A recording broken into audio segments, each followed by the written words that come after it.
Check it out. In 5, 4. I didn't even fucking use the right hand. I said 5. I used the 1. I copied you. You're stupid, dude. No shit. Don't you have a young daughter that you have to teach numbers to? I'm younger than her. Okay. In 5, 4, 3. It's a 2. It's a 1.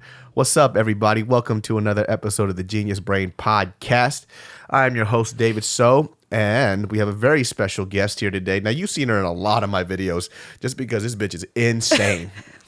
And if you guys notice, if you're watching this on the video platform, we got a new setup. I know. I love this place. I already said I love your colors. Oh, and It's it makes supposed my to be skin mad look comfortable. pretty good. You know what I really like about the whole podcast space? Like, I know that there is a video section, but I don't really dress up. I keep it mad casual. I came in.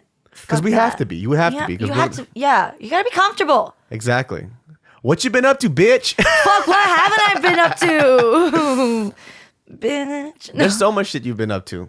Really? You know what? Like, I have recently been running into people and they've been saying, you know what though? I have, only because I am a mother too. So when I have my downtime, I still, Instagram, stuff like that, social media wise. And I'm always doing something. Yeah. Whether being a mother or career. Yeah. You know what's so interesting? Like, I really wanted to bring you on this podcast because I wanted to talk to you about something. I'm not sure if you're ready to open up and talk about this. I'm scared. But the reason why is because, like, I like bringing my friends in here to talk about their shit just because, like, you have a very interesting upbringing.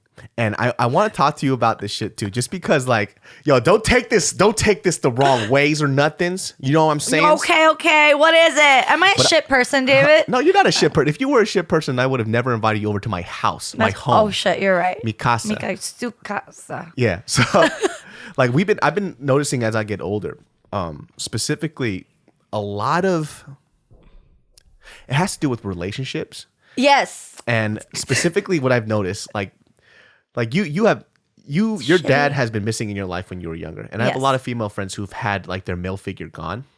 And what I've noticed about a lot of the girls in my life, like you and a few of my other friends who actually have come on this podcast and talked about this, like having that stable household, it seems to be like a huge precursor to what you see as a healthy relationship as you're older. Yes. You are absolutely right. And absolutely, fuck me. I'm sorry. Okay. But you know what? As I'm getting older, and because when I was pregnant with Kaya, I was so afraid. I wasn't ready. I was just not ready to be a mother or even pregnant, Yeah. But that's when I realized, like, okay, this is happening. I started really seeking people, like through my friends and stuff, and just talking to them, asking them about their upbringing and the way they think and the way they are. And I really realized that my sociology class was completely 1,000% right. Like the first 5 years of a child's life is so detrimental. Like it's so important to their life because if it was just the first 5 years, I'm talking about like the way that they are cared for, their education, their household environment, everything. Because for you growing up, you didn't have a dad figure. Growing up, you guys do you have tissues? No. Yeah. Growing up, I didn't grow up with a father, but I grew up with several male figures as my father. Yeah. And I'll be completely honest, I've been through a lot of domestic abuse, a lot of emotional abuse. In terms of what, like the males in your life? Yeah, like my mother didn't know because she would be the one working. She was always a hard worker, so she's always out the house working. So she didn't know till I would tell her. I had the courage to tell her, but I grew up in Oakland. I grew up in San Francisco with male figures who were supposed to be my father, but I would people get their ass whipped, but this was like I'm gonna be really honest on your podcast. I'm a very honest person, but someone hasn't really asked me in this depth, I guess, on a podcast. But at the age of 4 or 5, I was being choked against the what the fuck? By who? By my stepfather at the time. Get the fuck out of here. Yeah, and well, your mom didn't know that? No, because she would be working. And she was actually at beauty school at that time because she has her own salon. But my mother wasn't there because she had to do what she had to do. But that was my first male figure. The first male figure was living in Oakland and. Wait, what would be his reason for what did you do that would incite his, not that it was your fault or anything, but what would like trigger that for him to fucking choke you? See, the thing is, I can't remember in betweens, but I just remember I was so lonely in that house because it was just me. My older sister was living in LA. Oh, what the fuck? I didn't know that. Yeah, we're separated. My sister lived with her grandparents, with our grandparents, who just, my harmony turned 100. Whoa! Oh, yo, when I saw that, I was like, for real? I thought you were joking. No, dude, she's 100 and she's fucking still hilarious. And she's been around before there were cars that were commercial, dude. Yes. Yo, your grandma was reading by fucking candlelight. Like, for real. Like, she was reading stones and shit. Fucking 10 Commandments on the stone. But, like, yeah, no, my grandmother just turned 100. Thank God. But, my sister lived with my grandparents in K-Town. Yeah. And I moved to Oakland. And, I was just very lonely. I just think he wasn't ready to be a father, and I had to forgive him in my way, and realize that he didn't know what he was doing. And maybe I don't really remember anything I was doing. I was just playing by myself, but I just do remember he would choke me against the wall out. It would be like the stairs to go into the apartment, and he would always take me out the house, and there's this wall here that he would always choke me against, and holy shit, things like that. And then my next father figure, I went to school with like bruises, and my principal brought me to go back to the first guy. How long did he stay around before your mom separated with him? I think it was only maybe a year and a half, from what I a year and a half, I remember. And your mom left you alone with this guy? No. I was 4. I think I was about.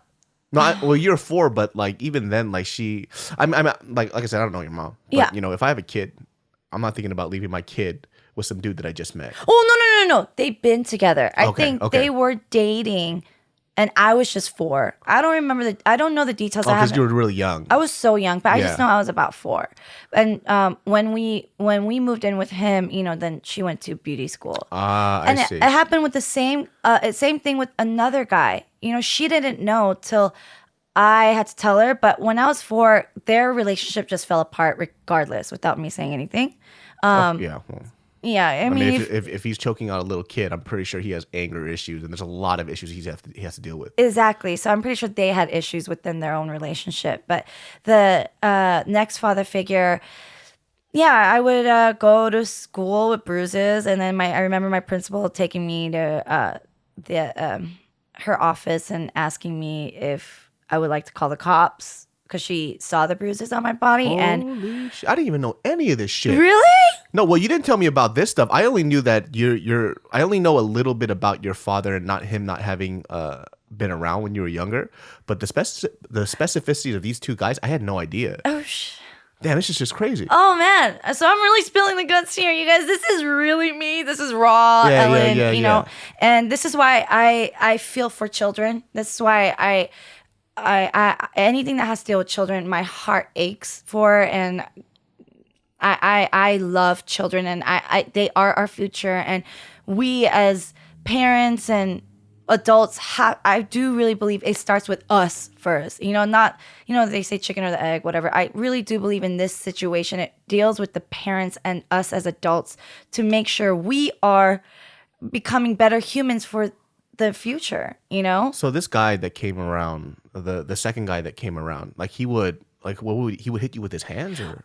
No, not with, like those feather dusters. Oh yeah, very Korean. Is he Korean? Chinese. Oh, very Asian of him. Very Asian. Yeah. So yeah. But it would be like this feather stick, and I just remember I had a long piece of wood, and it was circular, and he would just like go ham, and it one time broke right in the middle, so he taped it with plastic tape, so it hurt like even more. He would. Like one of the discipline was that I got caught watching Power Rangers. What? So what was wrong with Power Rangers? They were so positive. I wasn't allowed to watch TV. What the fuck is it with Asian parents and like not allowing kids to watch TV? Because you know what? My parents didn't allow me to watch TV up to a certain extent, right? Like if it was Power Rangers was okay though. Yeah. You know, but I wanted to watch the Cindy Margolis show where her titties were out. So that's okay. See that's where your parents were, right? That's where they were, stepping in. Yes. But in terms of Power Rangers, is mad positive. Yeah, Power Rangers is pretty fucking tight, dude. I love that show. And I was watching like at that time I liked Captain Planet and all that stuff. But it was things more like what I wasn't allowed to do. I sneaked in. Yeah, well, because what they weren't allowing you to do was ridiculous. And I'm pretty sure, especially with somebody like that, especially if he's beating your ass like that, I'm pretty sure he didn't want to explain things to you either. That's such a fucking amazing point you said. I had a conversation with my friend Jet. What's up, Jet? And he made me realize parents, especially, I don't know if it's just especially Asian parents, but parents don't really tell kids why not to do things. They don't explain it. They just say no. It's a generation because that's a very loaded subject for me just because number one, there's a lot of things that you could think about, right? Like number one, it could be the immigrant factor. When you're living paycheck to paycheck, you don't know what's going on. You're stressed the fuck out. You feel like you don't have enough time. Of course. You just want to beat their ass and tell them to shut the fuck up. I get it. There's also a second part of that where sometimes parents are just fucking stupid and they don't want to be outsmarted by their kid. And so when their kid asks a question, something that you should be able to answer as an adult, or if you don't know the answers, you still should be able to talk to your kids. But sometimes when young kids ask an adult a question, the adult, because they have a very small mind, feel like they're being challenged. No way. So it'll be like, for example. With the kid, though? Yeah, with the kid. Because, for example, Joe, Joe. Yeah. Joe does the other half of this podcast with me. He talks about his experience growing up as a kid. He would ask his dad a question, too. And he also, his father also left him when he was younger, too. But he distinctly remembers him asking his father a question, right? So his father would tell him to do something. I don't know the specifics, but it'll be like, hey, make sure that you clean this up after this time. And then Joe would ask, well, why do you have to clean up after this time? And he hears that as, why are you talking back to me? And he would beat his ass. But instead, kids are inquisitive. They're very smart. And if they say, well, why do you have to? You should be able to explain it to them. And it's like, well, I'm trying to teach you structure and order. This is going to be important for you in the future. So do it by this time and say thank you. Very good point. I do also think it comes with, like you said, we're always working.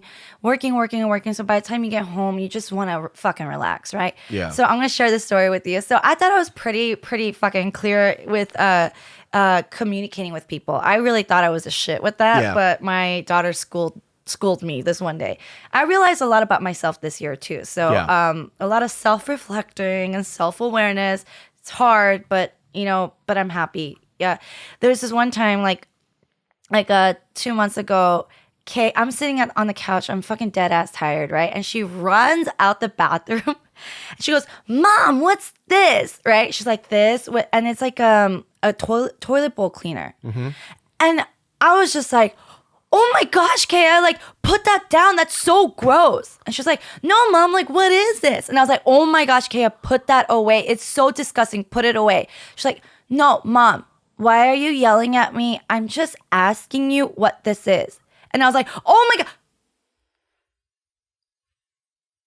God. You're so right, Kaya. I'm really, really sorry about that. And you're very right. But I need you to put that back because it cleans the toilet. And the toilet is where we pee and poop. So it's really dirty. So could you please put that away because it's dirty and go wash your hands? She goes, okay. And she fucking runs out and she actually puts it back, washes her hand, and she's only 4. Yeah, and that's true. You know what? Kids are going to ask a lot of questions. And, sometimes too, these adults who have kids, they've never been around kids. I grew up at a church. I didn't either. I was a youth pastor for 2 years. I was around kids my whole life. That's so tight. So, I was around kids all the time. They ask a lot of fucking questions, and they're fucking annoying. They're supposed to be annoying. They're in an annoying state. Exactly. They're sponge. They want to learn everything. So sometimes too, maybe in your case too, when you were at that age and that guy was kicking your fucking ass. I can't ask questions. I wasn't able to even talk at that time. But I have to say this, for the parents out there who have 4-year-olds, you know what I do with Kaya? What? Because she's really asking me why, right? And I answer every single one. And then I get to the point where I'm like, how about you, Kaya? Why? Why do you... And I keep asking her why now. She's and annoyed. So she just walks away. I'm like, yes! I win! I'm a child, David. I'm a fucking child. In your fucking face, you fart monster. Yeah. Why don't you just beat her up and take her lunch money, too? No! How about you do that? Huh? I'm just outsmarting my child. That's so sad that I said can't that. wait to have a kid. I can't wait to have a kid. I already figured out that this is what I'm going to do. I want to make sure that they're prepared for every situation possible, specifically kidnapping situations. I just did that. Oh, really? Okay. Because I'm getting Amber Alerts, dude. This is what I'm going to do, right? So I'm going to hit up my homies, and then we're gonna go buy a van, and we're going to stuff that shit full of candy. And then I'm going to come up to my kid and be like, hey, little paperclip. I don't know the kid's name yet. Hey, paperclip. What the fuck? Hey, you want... It's kind of cute. You want this lollipop? And the kid says yes. He comes in. I'm turning on the lights. It's gonna be me and all of his uncles, and we're gonna fucking jump our kid and beat his fucking ass. Oh my gosh! At the age of 4? Age of 3, and then we're gonna take him away and be like, "That's what I fucking told you, paperclip." All right, paperclip. I told your little sister Thumbtack the same thing, and Thumbtack didn't do this. So paperclip. Next time somebody comes into a van situation and you jump in and get that lollipop, expect that ass whooping. You run the fuck away and you say no. But you know what? That's smart, because right now I'm getting so many Amber Alerts and like child abduction. I'm being honest right now, Dave. I grab Kaya's hand when she's with me, and we get on our knees and we pray for the kid, and we're like, please protect the kid. So she sees like how like how devastated I am, and then I sit with her. I legit have been these conversations just these past 2 weeks, being like, what are strangers? And her school taught her that they're wolves, bad wolves. So she was like, bad wolves. I'm like, yeah. So if they have candy, what do you do? And she goes, I'm going to call my mom. And I was like, there it is. There it goes. That's some good shit. But now I'm still testing. I was like, what if they have a puppy? And I'm going to keep going. Like, well, a puppy, mommy, is a different situation. And I'm like, you already have one, so you shouldn't give a shit. There it is. It's different. But I do, yeah. But I think that's great. Things that you think about is so good, and you don't even have a kid yet. Well, I don't, it's not even that, I don't know. I think I grew up in a setting with a lot of like people. And so for me, I think I've always just been kind of inquisitive. And by the way, too, this is just all talk and conjecture. I don't have a kid, so I don't know what it's going to be like. This is only what I'm saying in hopes that I'll be able to do these things that I consider right at the moment. Because nobody fucking knows how you're going to deal with having a kid until you have a kid. It's like everybody who has an opinion about relationships, right? This is what they say. They go, oh, let me tell you about this bitch, all right? So I met this girl, and this girl has never had a boyfriend ever. Oh, no. In her life, right? Then, and so, okay. She was asking about my situation with my girlfriend. And, this is during a time when Mary and I just got together. So, we're kind of going back and forth. We're arguing a lot. We're getting to know each other. And, in the beginning, all you see after you move past the lovey-dovey stage, you just see a lot of your differences. And those differences tend to anger you a lot. Simply because you're not connecting how you used to when you first met. When you were going through that infatuation phase. Yeah, the honey. And so... I just told her about an argument that we had, and she goes, well, then why are you with her if you guys are fighting? And I looked at her, and I was like, what do you mean? Well, it makes sense. I was like, what do you mean? And she goes, well, because if I was with somebody and they spoke to me like that, I would just leave them. Not a problem. And I laughed in her face, right? Good luck with that. Yeah, I legit laughed in her face. She goes, what do you mean? I was like, you don't know what you're talking about. She goes, well, I don't like it that you're belittling because I haven't been in a relationship. I was like, number one, you could call it belittling. That's fine. You're dumb. You just said something really stupid because you're Very talking ignorant. about something with utter confidence when you have not No been experience. in that. No, absolutely no experience.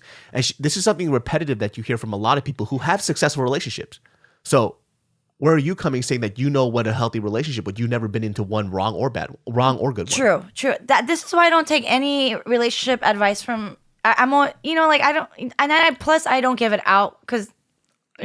But I know, but we'll get into that later on in the podcast. Yeah. But even for you, just because in your mind you haven't found the one, or you haven't had what you call a traditionally successful relationship, doesn't mean that you don't have experiences that you took away from that you can give to somebody else. Yeah, of course. But when somebody sits there and they judge other people about relationships that they haven't even experienced, they haven't even experienced the emotion. That's so ignorant. And it's kind of like, I looked at her and I laughed, and she got upset and she goes, well, I'm going to know what I'm going to do. I was like, no, you think you're going to know what you're going to do. You're right. I thought I knew everything, dude. Before I met Mariel, I thought I wanted a girl who was completely sweet, quiet, and just agreeable all the time. I got the Antichrist. I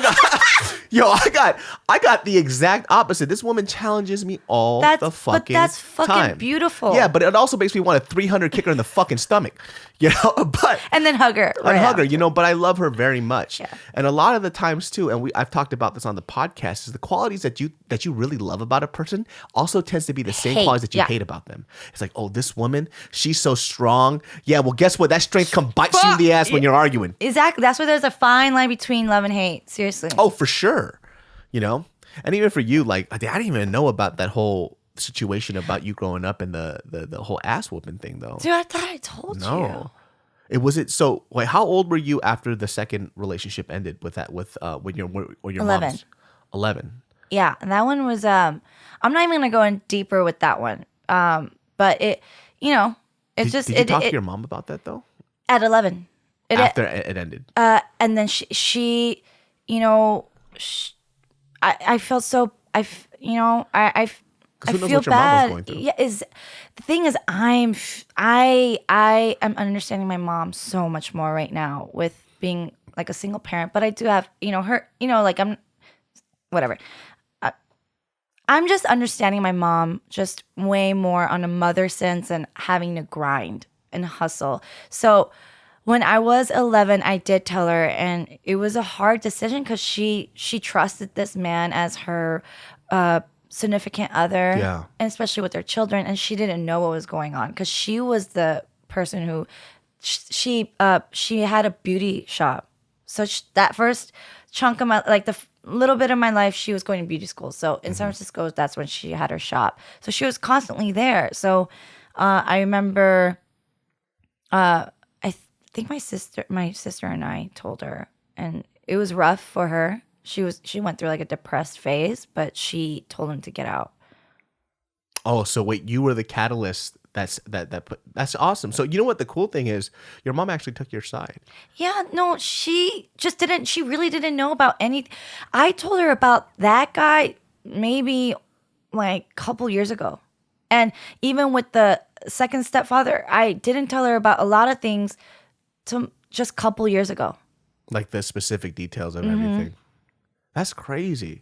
It's just, when humans being humans, right? You keep a lot of things in, and that's why I thought the world owed me everything because I kept all that shit in. And that's what I'm saying. I've been doing a lot of self-awareness and a lot of self-reflecting the past year because I have a kid and I want to be better for her, and I don't want to put any hardships that I had to go through on her because that's not fair.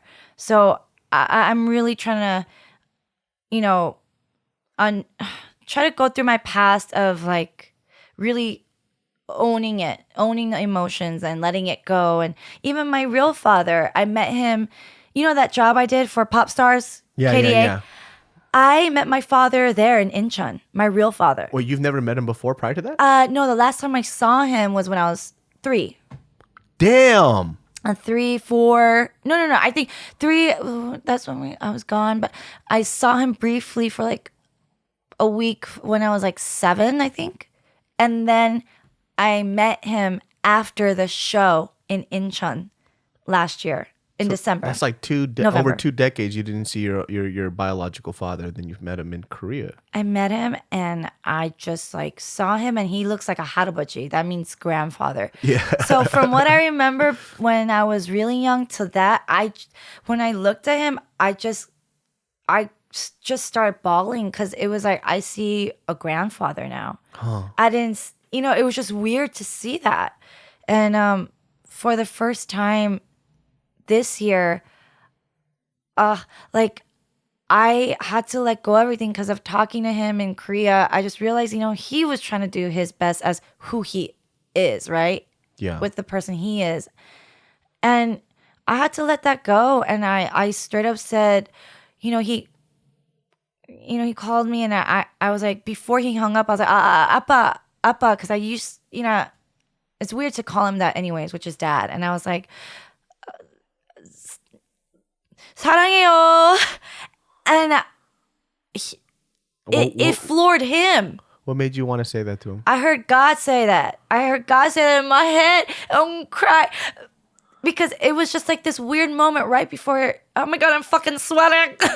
Like right before he was about to hang up, I just heard in my head, it's being like, tell your father that you love him. And I felt that in my heart. And I was like, you know, Dad, I love you. And then he's not religious. He doesn't believe in God. But in that moment, he was like, oh, oh my God, 하나님. And you know, those are the moments in life where I can be like, oh, this is what life is about. That must have been really hard for you, though. Fuck, dude, yeah. I'm like trying to hold back my tears. No, it's okay. Dude, everybody cries on this podcast for some reason. No way. Yeah, dude, like 44 episodes, somebody cried. Yeah, four episodes straight. Yeah. Shut up. Yeah. Well, but that means it's a real podcast. I mean, man, that's so fucking hard because there are times, even with my own dad, right, that I have right now because we had such a tumultuous relationship growing up. I find it hard to say I love you to my dad. You know, just because of how we grew up and kind of how he expressed his love to me. And my father and I, we had a huge fight a while back. And how he explained it to me, he never heard the words "I love you" growing up. It just didn't come to him. Well, especially in our culture, no way. Yeah, he just didn't hear it. So I mean, this is kind of a sad story, but it's also kind of funny. But when this was a few years back. And my dad and I have always had, I mean, we got better and better and better. As you know, as I was getting older, I just became a little more empathetic. And my dad, his testosterone started going down. But my father has always had like this controlling aspect to his life. And to my fault is that even as he's fixing a lot of these bad habits that he used to have, or whether he's fixing it or he's just truly just letting go of the control in my life, I still see my dad as that asshole when I was younger. So my instant reaction, and I see a lot of kids do this too, because, and I'm saying kids and I'm doing this as well, is that we're so used to that specific type of behavior that we used to see a lot growing up that we just want to snap back instantly. I can't remember what the exact argument is anymore, but it basically developed into a conversation where my dad was saying like, well, you know, you came out pretty good because, or, you know, in your career because of the things that I taught you. And I looked at him and it kind of triggered something. And I looked at him, I was like, what did you teach me? Oh boy. You know? And he goes, I supported you in what you wanted to do. And I was like, hold on a second. I was like, no, you didn't. I was like, you didn't support me. You actually did the exact opposite. Like, you know, I talked about this where he talked about comedy college and, you know, this whole like bit about it. But at the end of the day, like I looked at him, I remember it was a very sad moment, but at the same time, it was kind of funny because he said to me, and this was a very kind of like, I felt like my world closing in and it kind of hit me really hard because I remember I've never seen my dad cry before. For me, I've seen my dad cry for my brother, but he's never cried for me ever. Yo, I'm talking about, yo, Ella, let me tell you about this shit real quick, right? I'm talking about this shit. I remember one time my dad and my brother got into a fight because my dad didn't like the girl that my brother was with at the time, right? She was a little younger, and there was just this whole thing where my dad just didn't like the fact that my brother was dating a younger girl. And he just didn't like that girl in general. Okay. And so my brother got into a huge fucking fight to the point where they were screaming at each other. And my brother looked at my dad and he goes, well, my dad goes, is this how you speak to your father? And my brother looked at him. He goes, father. He goes, don't even say that you're my father. He goes, from here on out, I don't want to be your son anymore. So don't ever call me your son and don't ever say that I'm your father. Dude, when my dad heard that come from my brother's mouth, this fool just laid on the couch and started bawling. And I just saw my dad's heart break, and I looked at my brother. My brother's crying too. And as I looked at that, the first thing that popped in my head was, I said that 2 years ago, and you kicked me out, and you didn't cry. I was like, you stupid. I just sat there. I was like, I said the same thing, and you wasn't fazed. What the fuck? Yo, this dude dissed my ass. I was like, hold on a second. I legit, yo, let me tell you about this, right? This is a true fucking story. My dad, like a couple years before that, we got into a huge fucking argument, right? I was like, fuck that shit. I'm moving out then. I'm leaving, right? And I was calling this motherfucker's bluff, son. I was like, I'm fucking out. My dad's like, all right, fucking leave then. And I was like, I will leave. fuck this shit. And I was like, this one ain't gonna let me leave. It's winters. It's cold outside. It's the winter is coming. All right. I know. You know what I'm saying? So I went outside and I remember this moment too. And I was like, this motherfucker, he's gonna know he's made a mistake because I'm a G. And I'm going to walk outside and he's going to wish he didn't send me outside. Okay. I remember I walked outside. I closed the door. I heard I heard a slam. I was like, when did we get that lock? Why that lock so big? I was like, what's going on? Yo, I sat out there just in my fucking shorts and my t-shirt. I says, I fucked up. Yeah. And then I just remember just a couple minutes, I knocked on the door. He goes, I thought you were leaving, big guy. So that's how he treats me. And then when my brother, he does his shit, he goes, oh, my oldest son. I was going to ask. He's the firstborn. Same thing with me and my sister. Yeah, he's the firstborn. So he's the golden child. Yeah, my mom loves, yeah. I talk about her. I talk about this all the time. My mom loves my sister so much more. Like my brother can do absolutely no anything wrong. And everything. I didn't really realize that shit. And I'm like, what the fuck? This motherfucker sent me out in the cold to die. I moved out when I was 18. Oh, shit. I made my own money and moved out. Damn. Yeah. I mean, the household was kind of crazy for you to want to stay in. Yeah, but you know what I'm saying? Like, I was just about to. I was gonna ask. That was my question. Are you the younger one? Because I just feel like that's the youngest one has to go through. I mean, I was like hyper rebellious too. Well, yeah. Just because I hated somebody telling me how I should be. And I've always hated that. Even till this day, that's still how I am. It wasn't a phase. And my parents, I think they always thought it was going to be a phase that I was going to grow out of. And for them, understandably so, I wasn't an easy kid, but it was never a phase for me. I've always just been that kid that was like, you tell me to go left, I'm going to go right. Just because you said that left was okay. Let me figure it out for myself first. Isn't that usually a lot of people? Maybe. Me. You would think so, but it's not the case. A lot of people, that's a phase for some people. For me, it's never a phase. That was just who I am. I think it is. I think maybe it's just, I don't know, maybe it's like that artistic side of our brain. Like we don't want 1 + 1 to always equal 2.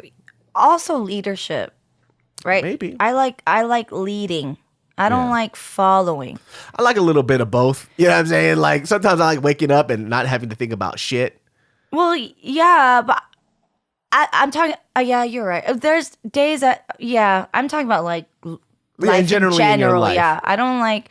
I always end up being the person walking ahead of everyone, even though I don't know where the destination is. That's stupid, though. No, I'm kidding. No shit. Because I don't know where I'm going, but I'm like, all right, guys, let's go to this restaurant. You know where you're going? Absolutely not. Bitch, and I smell still food going. Somewhere. Yep. But y'all still follow me. That's fucking crazy, though, that you actually told your dad, I love you. And because in my mind, I'm thinking about, I guess as a young person or as a kid, I would think, because you weren't around and you chose to leave, like you left me with 2 men that beat me, and that was something that I wish that you were there for. And at the same time, I wouldn't think that you would, I guess for me from the outside looking in, I was like, you don't deserve to hear to say, I love you because you weren't around. And if you were, maybe things could have been different. And that's the hard part, right? Because I mean, for you, I think you're religious as well. So you have to find this other reason behind it. And you have to really kind of step out of yourself. You have to see a different perspective. So this is what I say to people about when, God gets in the picture. I don't think I was a shit person before. I do always think I had a kind heart or I have a kind heart. But I can definitely say before Kea, I was on a career path. And I was on a path that I knew I was going to be good, right? Yeah. And I think if I kept going there, I wouldn't have met God, And I don't know if I would sit here with you. Yeah. And be your friend. I don't know if you would want to be my friend. Wow, what are you doing? Just sucking dick all the time? What's going on with you? No, I'm talking about... No. Like, yeah, what the fuck? Why does Ellen's breath always smell like dick? No, not at all. I was very career driven, right? Yeah. But I was very career driven. Like nothing really fazed me. It was just about me. It's about me. I'm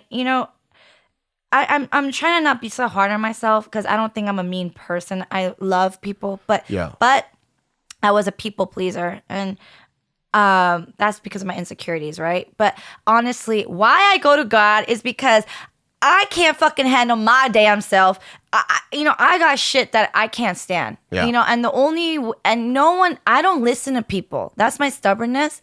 So the only one I can listen to because he runs my life. Like, I can die tomorrow if I wanted to, right? Is I'm telling you, while I was going through my divorce and I moved out that house and I was learning how to be a single mom, I don't get financial help. Like, I've been doing this on my own since 18, so all I could do was fucking fall to my knees and just start crying because I had no idea what to do. Yeah. And no one can help me. No one. So that is why I always kind of bring up God, because without him, honestly, I just wouldn't be here as a mother, as just me. But it's such a weird thing. Like, I think, like, especially on this podcast, 'cause people know who I am. Like, religion is such a touchy subject for a lot of people. I think, how I always explain religion to people, my shit is, man, it's like, what I eat don't make you shit. So, if my path leads me this way and it makes me happy. So, like, because I had a conversation with a friend and he goes, well, I wouldn't picture you as a typical Christian, right? I was like, well, yeah, very true. Like, you're not wrong with that, And he asked me, with all the knowledge out there and you've seen, like, logically a lot of things don't make sense. I was like, you're 100% right. And he goes, well, don't you feel like you're wasting your life? Kind of pinpointing a lot of the things that you do based on this deity that's not around. I was like, that is a great perspective, and I completely understand. And I said, and I was like, maybe this is the wrong approach, and maybe this is not very Christ-like for me to say. But I'm like, well, what's that take away from you? Why does it bother you that I'm doing something that doesn't take away from you or for somebody else? Aside from, like, you see a lot of extremely religious people who do a lot of hateful things. Well, I'm not one of those dudes. So what I mean by that is, if I took this gamble and I said, whatever, God, Jesus exists, right? And to me, he does, right? Mm-hmm. And I go out and I live my life, and having this purpose in my life makes me happy. But in your mind, you're like, well, you live for this person that doesn't exist. But at the end of the day, I died happy. So what am I missing out on? Yeah. So what am I missing out on? Like, if I said, like, if I came up to you, I was like, oh, you want to try this God Jesus thing out? You're like, no, that's fucking stupid. Well, I can't change your mind. Okay, so peace out. It is what it is. We'll still be friends. Yeah. Here's the thing. Like, I realize when people talk to, because, when people talk to me, when I bring up God, they're like, oh, what are you? And I'm like, I love God. That's what I don't know. That's it. So, and they start talking to me about all this judgmental shit. I'm sorry, I need to stop cussing, but God loves me. Okay. But, honestly, they're just like, God is so judgmental. The Bible's judgmental. And I was like, here's the thing though. When I started reading the Bible and I started reading from the beginning, from the jump, and that should put me to sleep. That's what it used to do, but now I see so much of myself and what I do in it. So I'm just like, how in the BC days was I thinking the same shit when this shit was happening? Because patterns exist. This is why human nature shit keeps happening the same way. It's just what's happening right now is in the Bible. So it was crazy to me. And when I usually talk to people that say that this is very judgmental, I ask them, I was like, have you read the whole Bible? Have you read the Bible? They're like, no. And I was like, okay, well, here's the thing. It's hard to conversate with people now that don't really have the knowledge but have judgment. Like you were talking about that girl earlier, right? Because I like to try things out. I've tried Buddhism. I was seeking, and I do think it's beautiful, but it wasn't for me. I tried it. And that's me. I tried a lot of things in my life, and I know what I would like and what I don't like and what works for me and what doesn't.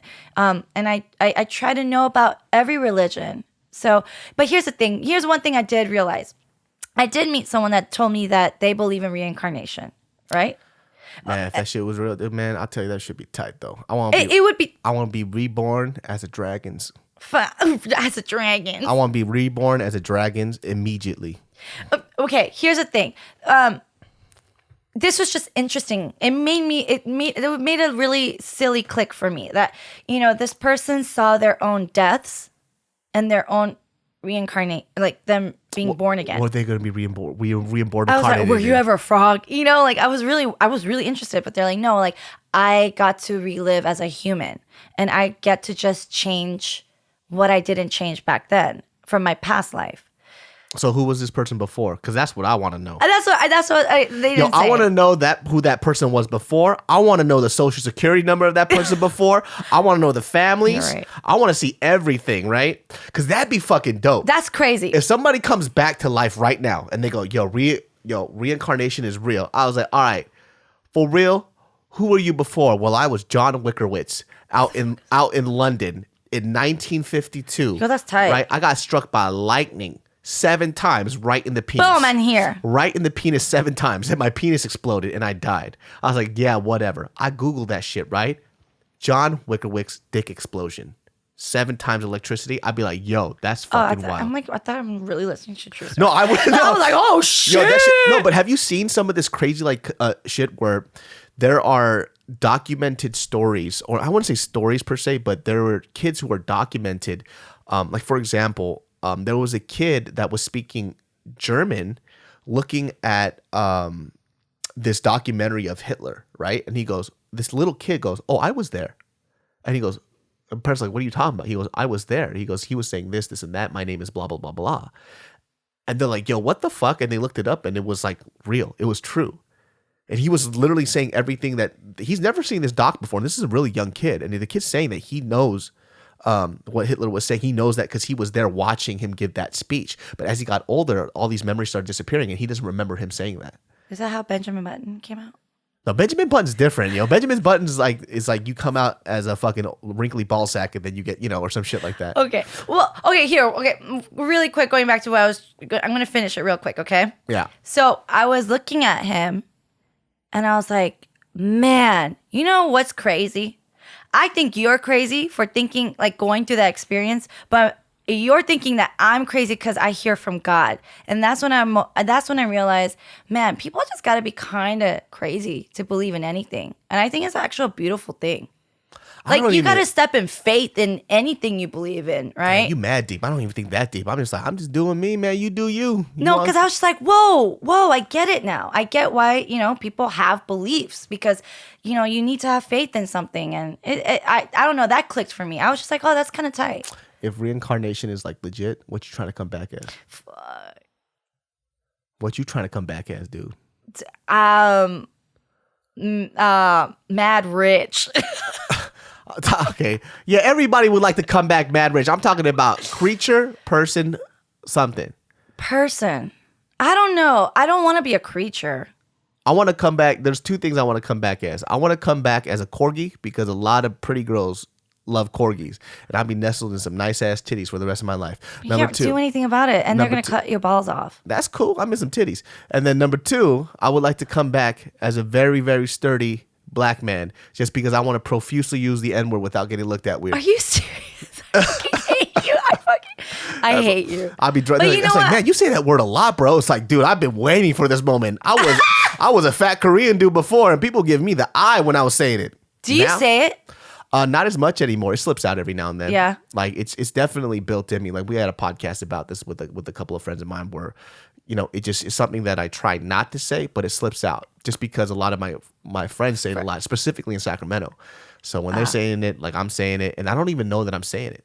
And then I have to catch myself. I'm like, oh shit, that's right. This is, it's just trying not to say it, man. Like there's no point. There's no need for you to say it. There's definitely no need, but I grew up saying it since I was a little kid.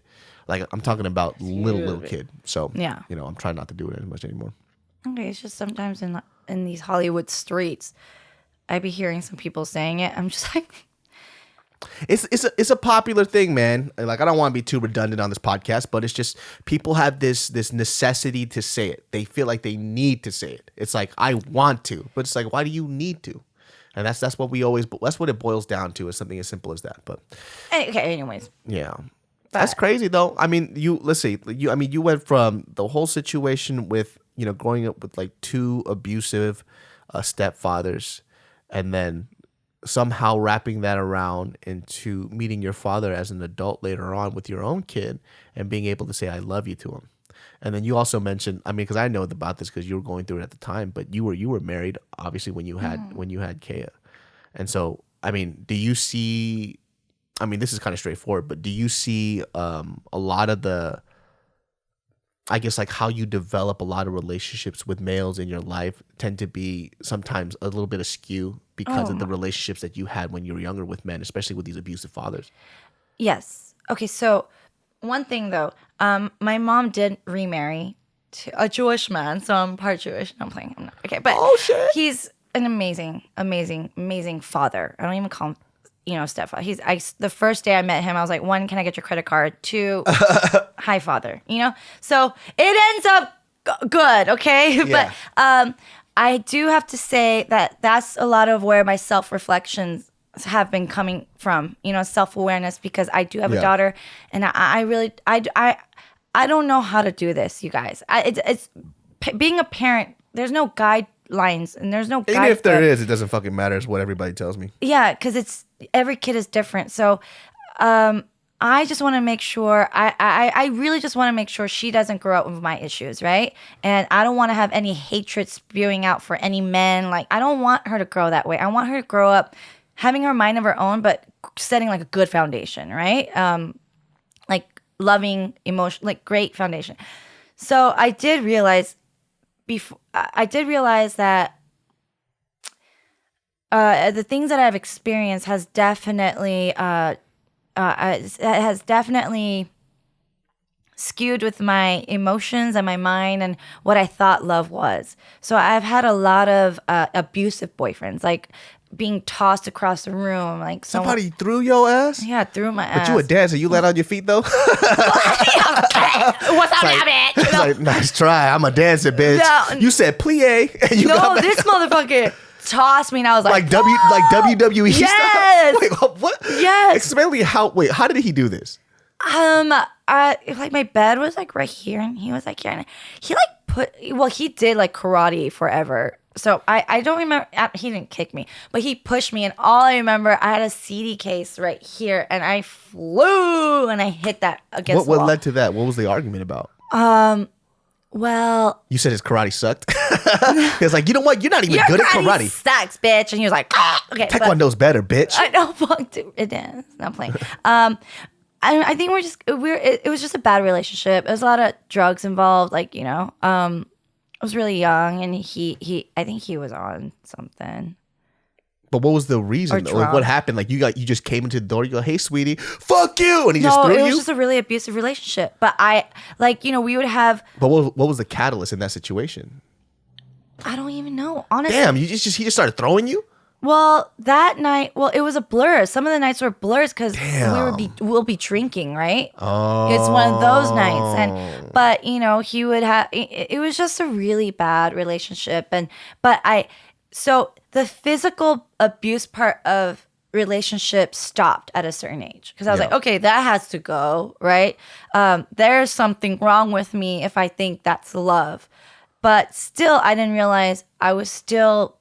I was still accepting guys who didn't respect me. So they emotionally abused me, and I thought that was okay. Well, how would they emotionally abuse you? I mean, doing dumb shit, like turning off their phone and going out all night and saying that I'm a crazy bitch and a lot of stuff. Why are they turning off their phone? You ask them. Like things like that. Like there are major signs that a girl should, really reevaluate themselves and their relationships and be like, okay, this is not good for me, so I need to go. But that wasn't my process. Mine was like, oh, I have hope because he must really love me if he keeps coming back to me. Oh, you got that savior pussy. Yes. Yeah. Captain Save-A person. Yeah, Captain Save-A bro. Yeah, Save-A bro. There you go. Yeah. Ho ho ho. That's really what it is. There's a lot of girls who do that too. And yeah. Guys too, but there's a lot of girls More who do this. Girls, I think. Who do this whole thing. They're like, you haven't seen his good side. I see his real side. Yeah, see, that was me. Yeah. And that's what's fucking crazy. I'm sorry to call my friends out, but they already know, like I say this to them. I hear that from a lot of people around me now, and I'm just like, It's like, girl, let me tell you something. My guy karate kicked me in my face. now I'm just like, I know what's up. Like, I'm good. I would love to meet a great person that would be a great, like, a part of the family, but I am so good not being in these situations I hear. Yeah. You know, because a lot of it sounds sad, because it's like, it's a circle. That's so interesting, man. Like this is what I'm talking about. Like I definitely wanted to talk to you about this just because, you know, there's like layers to this shit, right? Ooh, a lot of layers. Like you grew up younger in a very just kind of shaky household, specifically with these terrible male figures. And it translates over as you get older in your own personal relationships. And I think sometimes it's kind of cool that you realize that, because it's hard. Like me having this conversation sometimes with other people who haven't, I would say, reached this level of realization or maturity, because when you say to them, hey, your expectations of what you think a man should be is wrong. It's not right because of what you've experienced when you're younger. But what they hear that it's like, oh, you think I'm dumb and you think I don't know what I'm doing. I know exactly what I'm doing. But there's this other side to this coin where you have to think like, well, nobody's saying it's your fault. What they're saying is that you've experienced something very traumatic and it's fucking up with the way that you're viewing healthy relationships. It's very evident. It's highly evident now as an adult, where I'm talking about, I can name at least like 8 or 10 people in my life that I've met that grew up with very terrible situations growing up, whether it was physical abuse, sexual abuse, father leaving them, or all three. They've all had the most difficult time setting up healthy relationships with male figures in their life, because they are trying to construct what a positive male figure is, because they haven't experienced it yet.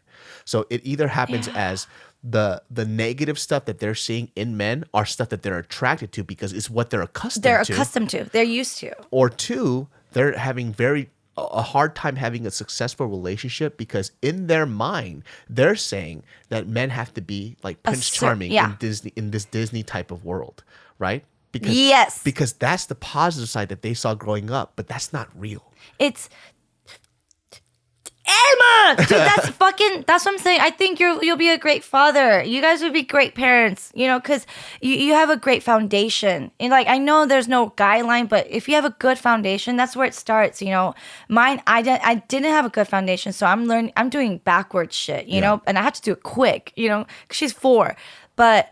That's absolutely right. I grew up with the mentality of the world owed me something because I kept a lot of shit in, right? Yeah.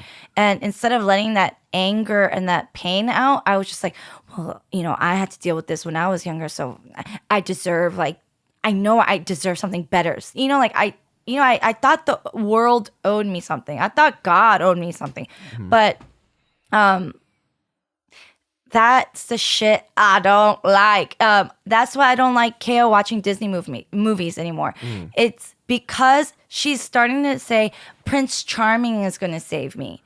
And I was like, oh my gosh, are you kidding me? And I do understand why parents don't allow their kids to watch certain shows, right? I don't think they should ban them from watching shows. VeggieTales is a good way to go. Or VeggieTales is still popping right now? Yeah. The cucumbers and the tomatoes, you know? But they're all about positivity. And like with Disney movies, they really embed in the kids' brain. Because I had to watch it like numerous of times, right? Because of Kea. And now I'm an adult. So I'm really watching this as... That's why you got to show them Disney movies without real humans, like Lion King. You know what I'm saying? Yeah, it really is about Prince Charming, and it's about false hopes and false dreams and false fantasies. Well, that's what I think everybody liked about the Let It Go. What's that one called? Frozen.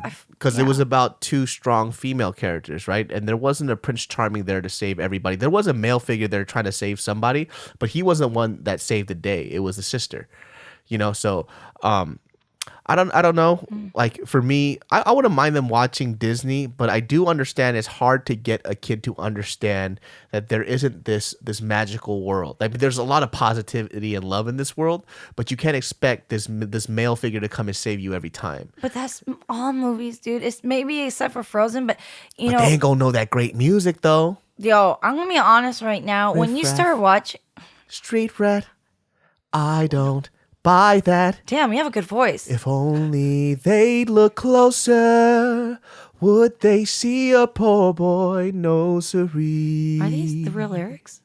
Yeah. Oh shit! If they find out there's so much more Is that Aladdin? to me. Yeah. Fuck that movie. You know why?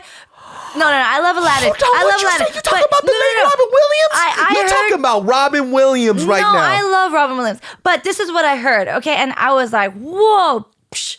Like, you don't like brown people. Go ahead. No. Whoa. Okay, yes, I have, But no. Someone made a point where this goes with the Prince Charming. Jasmine falls in love with the fucking crook. He's a fucking crook. He's not a crook. He's a riff-raff street rat. I don't buy that. If only they'd look closer. He's talking about you right now. He's talking about you. If only she'd look closer. No. Would they see a poor boy? No, she won't. There's nothing. Because I'm not saying that. But she's just a big old bitch. Fuck you. No, but this person made a lot of sense saying, it's showing kids like that you can steal and you still can be the Prince Charming. They're not showing you that you could steal and be Prince Charming. No. Okay. You have to look at the whole situation, right? No. But you gotta think of it as a child. It's like what you're. I don't think that's what kids are thinking, though. I don't think I was a kid. Look, Aladdin came out when we were kids. I never thought for once watching that film that stealing was okay. But I thought bad boys were pretty hot. Well, that's cool. You're all fucked up. You got daddy issues. Well, that too, but no. Ask a lot of girls. Girls love bad boys, right? Yeah, but I think you're looking too into it. Because you're actually doing the exact opposite of what you're saying. You're saying right now that kids don't know any better, and that's what they're gonna take away from it. And I'm telling you, me as a kid, right? Yeah. Okay. No. All I thought was cool magic carpet, a lot of great magic. Something happens in the end that makes me happy. There's no way that a young child is thinking, "Oh, stealing is really cool, and if I steal, I don't know. Because that's not even anywhere near the notes that are expressed in that film. That's such a small part of the film that just gets glazed over. Okay, here's the thing. As a parent, as a mother who has a child, I know you're coming through experience, right? Yeah. But I'm watching these movies with her, right? And I'm really seeing that I don't like these movies. They actually say bad words. Like, I don't want my child to hear the word stupid repeatedly, right? Because she wants to watch these movies.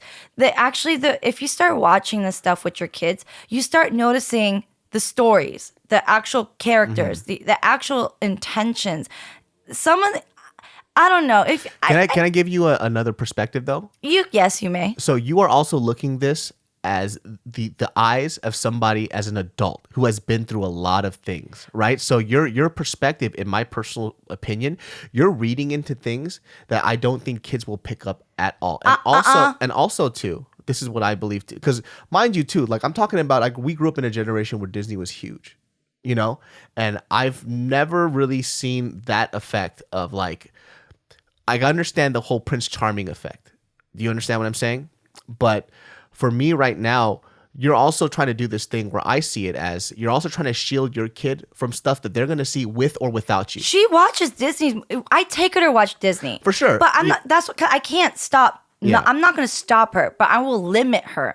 I will limit the amount of what she watches and what she, there's no way she's going to grow up and not being able to watch it. She'll do it behind my back. I get that. But what I'm telling you is, when you have a child and you see you're listening to what they're saying, you start understanding what these shows and these movies actually what is embedded in their brain. My daughter only thinks princes are blonde-haired girls. I'm being honest. And, I don't... She thinks princes are blonde-haired girls? They're only blonde-haired... princesses. Princesses are only blonde-haired girls. No shade in that. There's no shade. But the fact that, this is like, I bought this thing where it's a bunch of stickers of just a bunch of girls and you could dress them however you want. And this is where I really noticed it, where she picked all the blonde girls and made them very pretty and put crowns on them. And she'd be like, this is a princess. She's so beautiful. And she'll pick out any other race. And I'll be like, is she a princess too? She's like, no, she's ugly. Because even as an Asian, like her as an Asian, it's like she doesn't think she's a princess. She's like, I'm not a princess. And so I was like, whoa, shit. This is why I think it is deeper. And when you have a child, you will start seeing things. Oh, I'm just talking about the magic carpet and that thieving scene. Oh, no, that I get it. I get that. Because I agree that part. You know what I mean? Like I'm saying, like those imagery, the imagery of the whole princess thing and the Prince Charming thing, because it's a theme that happens so often in these older Disney films, like I completely get that. I was just talking about that riff shit. The riff, I get it. That could take it onto another level. That's only now we're talking about two separate things. Yeah, no, that was because I was on a roll with all this. Yeah. Like I was realizing. Oh yeah, for sure. I mean, what media does. You'll definitely see that too, because like in these toys that kids see, they'll pick out the ones that they'll see in these films a lot, because that's the people that they'll want to like emulate a lot, right?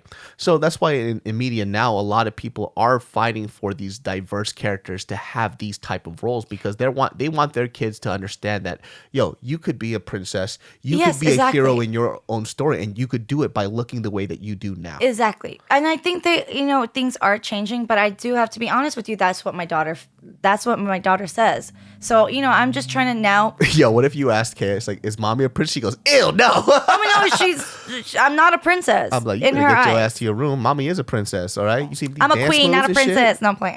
No. You ain't married, girl. You a princess. Oh yeah, you're right. I'm good with that. Yeah, that's what I'm saying. But what was I gonna say? But no, I grew up with the whole Prince Charming, like saving me, because I remember watching Little Mermaid, and it came to a point in my life where I was like, whoa, why do I think like this? Whoa, why? Whoa, why? Whoa. Oh. Yeah. Because I was constantly watching Little Mermaid, so as a child, you don't know anything. So they are very smart because they're sponges, but it's really, really, really, really, really, really, really important what is feeding their brains. Oh, for sure. Like, there's no argument in that. Like for me too, like I'm gonna, when I have a kid, hopefully I'll try and do my best. It's just, I think sometimes, like, I think as parents, when there's so much knowledge out there, a lot of parents tend to get paranoid. So, well, fuck yeah. Yeah, but you have to look at it like this too. I grew up fine. A lot of my other friends grew up fine too. Like I say, a fat chunk of it. So, for example, I'll use this as an example, right? Like, people have kids now and they go, oh, they need this, this, this, and this. They need to have the high tech stroller, everything else, and then if not, then they're not going to grow up as good kids. It's like, first of all, a lot of kids didn't have that shit. And we're fucking animals. We'll survive. Yeah. All right, like we will fucking survive. Nothing's going to happen to your fucking kid unless you're out here just having your kid on a fucking link chain around their throat and swinging them around. Yeah. Like they'll be completely okay. Like, I just don't want to be in a position where sometimes I see a lot of people trying to shield their kid from the world. I don't think that's smart either. Yeah. I'm not saying you're doing that. I'm just saying that it just tends to be something that I get worried out that I might do. Because my dad tried to do that for me. My dad always had an issue with, he wanted me to be a very strong and independent person, but when I would try to do things for myself, he would take it away from me and say, you know what, I'll do it because you can't do it right. But what he was doing, he just didn't want to see me fail at things, and he wanted to do things for me because he wanted to protect me. But the problem with that was that he was making me into an inept human being. I couldn't do things for my own.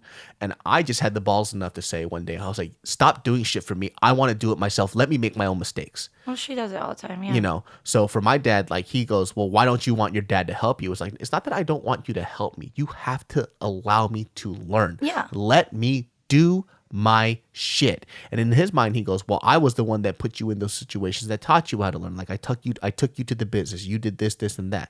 Great. You did do that. I do appreciate it. But there was this other half that I wanted to try out, but you just would never let me do it. It would just, he would take it away from me. He goes, you know what? I'm just going to do it myself.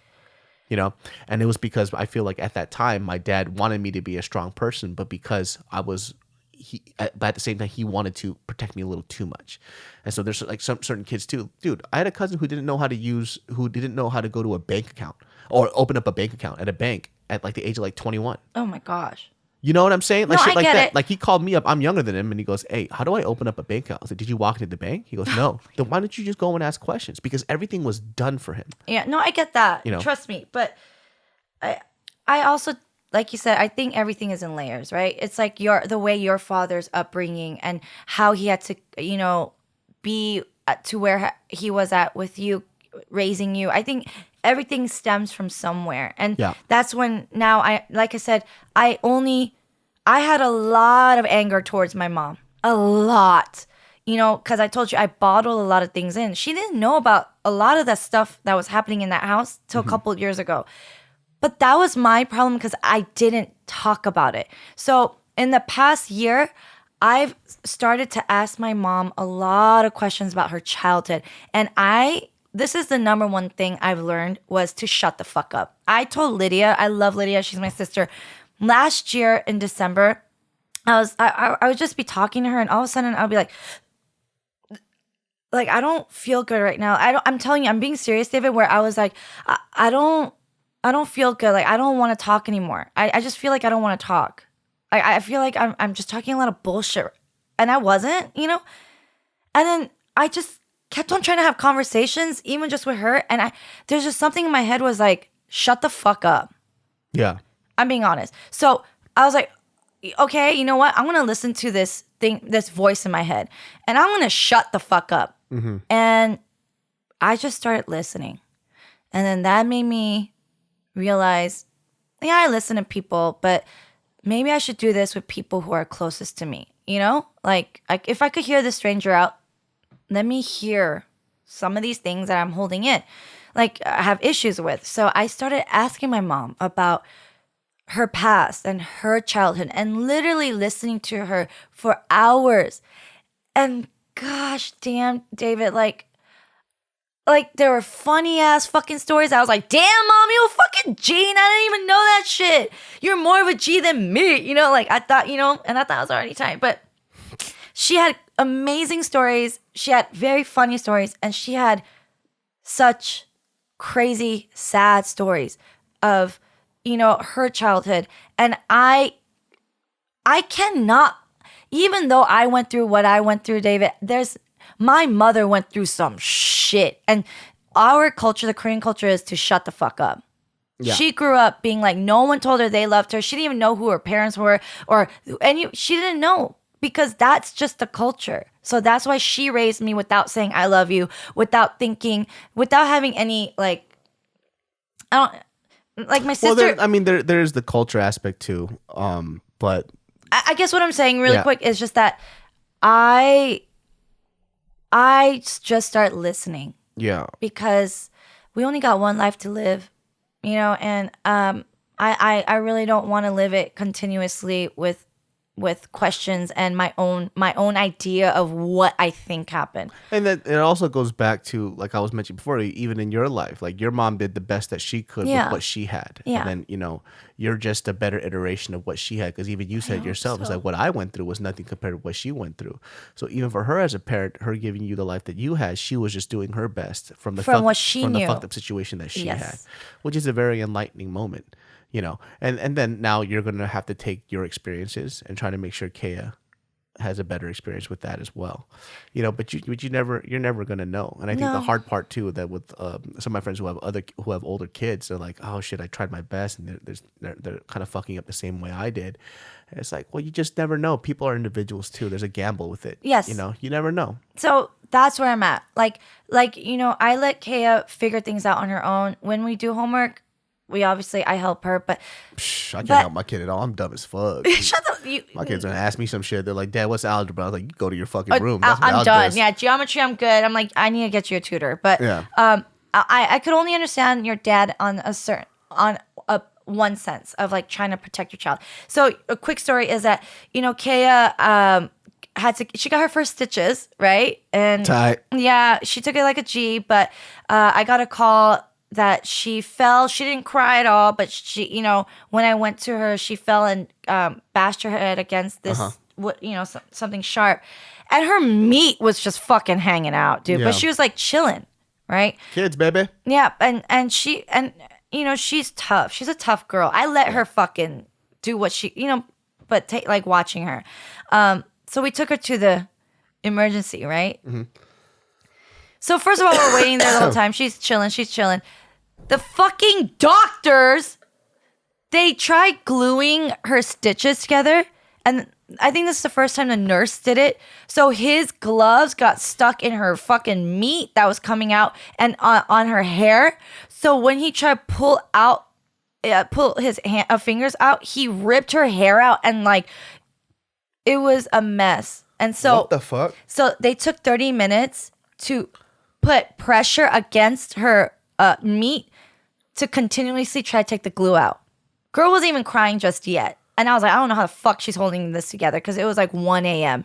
We were already waiting for 5 hours, okay? So finally she has to come. The doctor comes in saying she has to get stitches. Girl is so tired. She doesn't even know what's going on. The other patient is wailing. Like, it's scary in there. And they have to take this blanket and wrap her around it so she can't move. And one nurse is holding her here. Doctor's over there. Her dad's over here. And my job was to hold her legs down. Mm-hmm. And I didn't know stitches. Like, I have stitches, but I never saw it, being done to me. But it's this fucking hook. Like, yeah, you would think they would have a better solution by now, but they do staples. Okay, so this thick ass hook is piercing her skin, and I just see blood coming down, and she's like, that's when she's like, "Ugh!" Like, I've never seen my kid do this, but her neck was like this, and she turned bright red, and she was kicking, screaming. They didn't numb the area or anything? No. Yo, where did you go to a fucking emergency in Compton? Where the fuck did Burbank. you go? In Burbank, and she was like, no, they numbed a little bit, but I think she still can feel it. But I've never seen my daughter like that, and I just remember in that moment, I was just like, I don't know what to do because she's staring at me, screaming and screaming, and I can't do anything to take that pain from her. And these are just stitches, dude. And I'm like, I couldn't handle it. And then when she started reaching up for me when it was done, I just remember I was like, I can't breathe. And I tried to grab water and I woke up on the floor. And then I fucking got admitted to the hospital because I fainted. You fainted? Because that day was really emotional for me. Yeah. I was going through other shit and I didn't eat the whole night and I was there trying to take care of her. And I like how your daughter is reaching out for your help and then you faint. And she's like, what the fuck? I'm the one getting stitches. Yeah, exactly. But then now she always goes, Mommy, do you remember when you fell and hit the trash can? That's fucking funny. My head banged the trash can as I fainted. But her memory is that she's trying to grab me and I faint. And I fucking bang my head on a trash can. But she was like, I won't. And then this is what she said. I won't make a boo-boo again. Because she doesn't want me to, faint. But like, those are the moments where I'm like, I understand parents now. Because she's my blood, right? She's come out of my fucking vagina and I held her. The love that you have for your child and the fact that you can't take their pain away from something that they need to learn is the most like devastating thing as a parent you can go through. That's so interesting because like I hear these stories, because like I said, I don't have a kid, but there's like your thing and then there's like the other thing where I know parents who don't feel that way. You know what I mean? Like they see their kid go through this stuff and then how they process it is like they're almost like proud of their kid. It's like, oh, they're handling this pretty well. Yes, which is her father. But they don't feel that emotional pain of like my kid's going through pain. They're just more like, oh, that sucks, but you know what? They're gonna get through it. I wonder if that's more of like well, I heard that from guys. So maybe it's like that's what I was about to say. The guy and a girl thing. You know what I mean? I think it's because, honestly, it's because I carried her, right?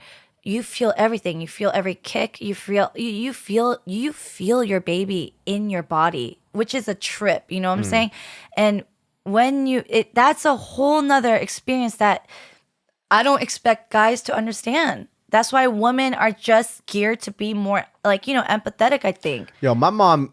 and nurturing. My mom has some of that, but the other side she really doesn't. Because I remember this one time. Let me tell you this story. When I was a kid, and I might have told this shit too, but it was. I'm talking about. I was madly in love with this girl when I was 18 years old. She and I broke up when I was 19, and I remember this because I came back home from college, and I had just gone through this heartbreak, and I was sulking in my room. My mom knows something is wrong, and then she looks at me and she goes, well, she's talking, this is before I'm fucking things up, this is before I went in to go sulk in my room, and she goes, oh, what happened? I was like, well, I just got dumped, and I'm crying, and I looked at I was like, don't tell dad about anything. I go into the room, And then I remember my mom opens the door and then she comes up to me and she puts her hand on my shoulder as I'm crying and she goes, only little bitches crying in the room. And then she just gets up and walks out and closes the door. And I just start crying more. I'm like, my mom called me a bitch. But I think that's funny as shit. I'm like, yeah, of course, were you? You were the one going through it. No, if Lydia, if Kaya went through it, I'd be like, aw. But I would probably say the same thing because it's funny. You wouldn't say that shit to your kid at all. You don't. When it comes to a breakup, you don't even.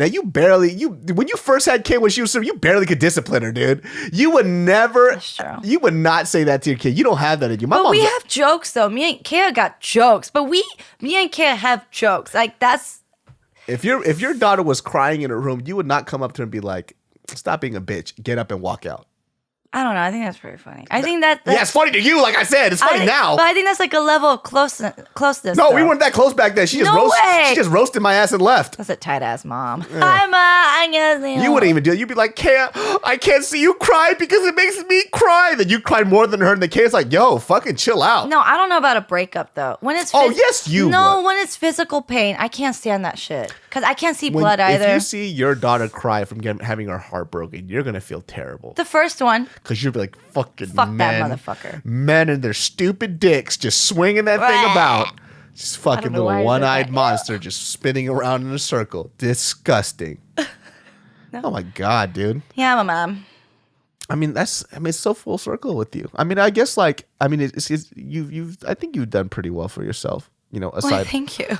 All these obstacles. Dude, we didn't even get into talk about any of your dance stuff. but I'd rather talk about this. Oh yeah, for sure. It's kind of crazy though.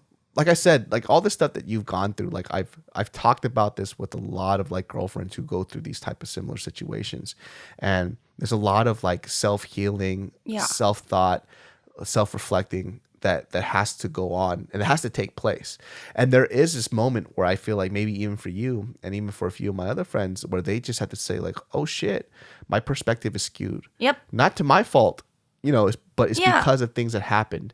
And once you have that moment of realization where you realize like, okay, maybe I am in a shambles right now. And we all are. We're all broken, But the moment you're allowed to say that out loud and you truly accept that, then you can start picking up those pieces and start putting it together. Yep. But if you're that type of human being who goes through these type of traumatic experiences and you still look at the world and you say it's the rest of the world's fault, you're never going to get better.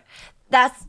That's exactly what I was about to say is I think the number one thing that helped me I'm so hard was holding myself accountable.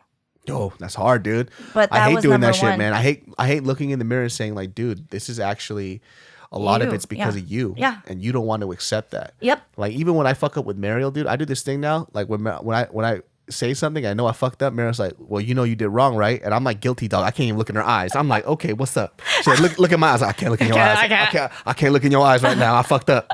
Oh, but that's amazing that you can do that. A lot. It takes me a little longer. I have to let it soak in a little bit, but then I will. But at least you get there. Some people don't, and that's sad. Yeah. Because then, they're just living a life that's just kind of like, in their own bubble. And it's hard to be around people like that. Yeah. And I think that's the number one thing I think is really helpful. Oh, number one is to like really see it, right? Yeah. And then to see it and be like, oh shit, okay, I see this. And then second, I think what is really hard to do is to hold yourself accountable. Because then that's when you have the choice to change. Yeah. Ooh. Well, I think that's like an hour and like almost 20 minutes in, dude. Dude, we ran through that shit. Yeah, I hope like you guys don't hate me. Damn, dude, I straight up. You know what? I shouldn't even call this GeniusBrain. I should just call it just therapy. Yeah. Oh my gosh. Yeah. You actually should. Yeah, it's interesting though. Like, cause when I started this podcast, I didn't know where it was gonna go.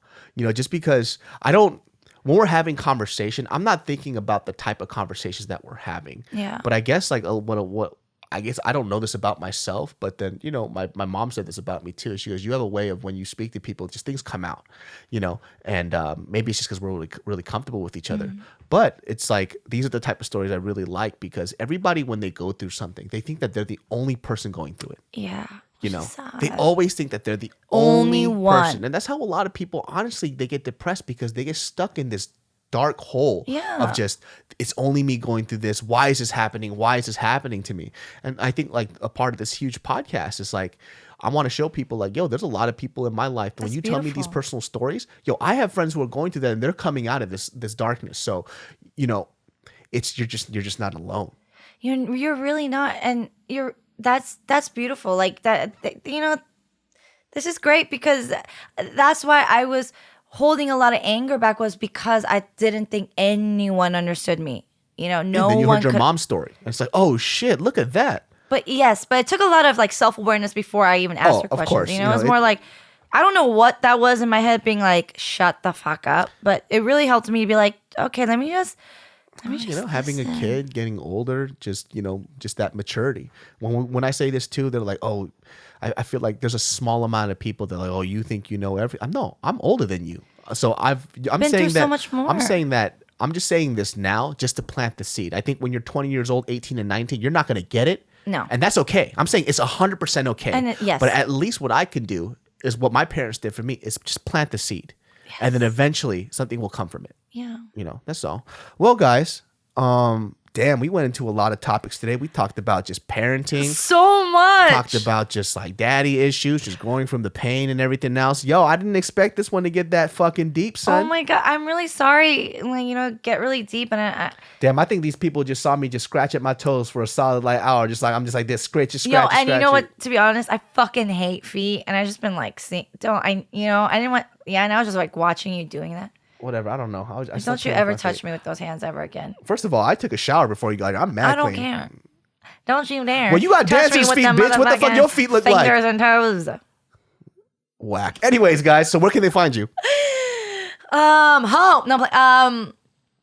Social media wise, follow me on Ellen Kimchi, spelled with 2 E's, not an I, because I fucked up. Okay. Well, check this out. If you guys don't know, Ellen is, you know, just like one of the hottest choreographers out there. You know what I'm saying?